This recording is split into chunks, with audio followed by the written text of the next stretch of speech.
আচ্ছা, অনেকের প্রশ্ন থাকে যে রিলেশনশিপ ব্রেকআপ হয়ে গেছে, মুভ অন করা উচিত না ওয়েট করা উচিত। তো আমি দুটো কার্ডে দেখবো, যে যার ইনটিউশন অনুযায়ী একটা কার্ড চুজ করো। চোখ বন্ধ করে একবার ভেবে নাও, বা মানুষটার কথা তো ডেফিনেটলি ভাববে চোখ বন্ধ করে। তারপর কার্ডটা, যেই কার্ডটা তোমার ভালো লাগছে সেই কার্ডটা চুজ করো। আমি বলবো যে ওয়েট করা উচিত না চলে যাওয়া উচিত।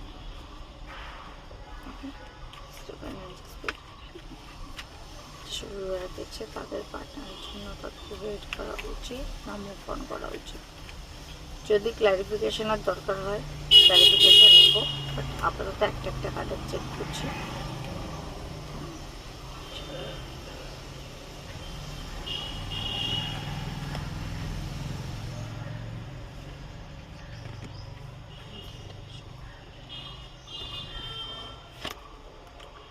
পাইল 1, পাইল 2, দেখো কার কোনটা ভালো লাগছে।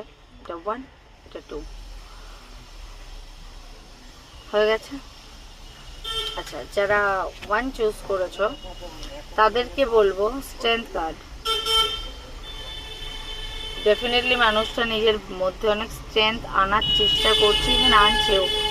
একটা লায়নকে কাবু করা ইজি না, তো এইটা তার ভেতরকার প্রাইড, ইগো, যেটা তোমার সাথে ঝামেলা বা ব্রেকআপের সময় তৈরি হয়েছিল, সেটাকে কন্ট্রোল করার চেষ্টা করছে। তো আমি ডেফিনেটলি বলবো যে একটু ওয়েট করো।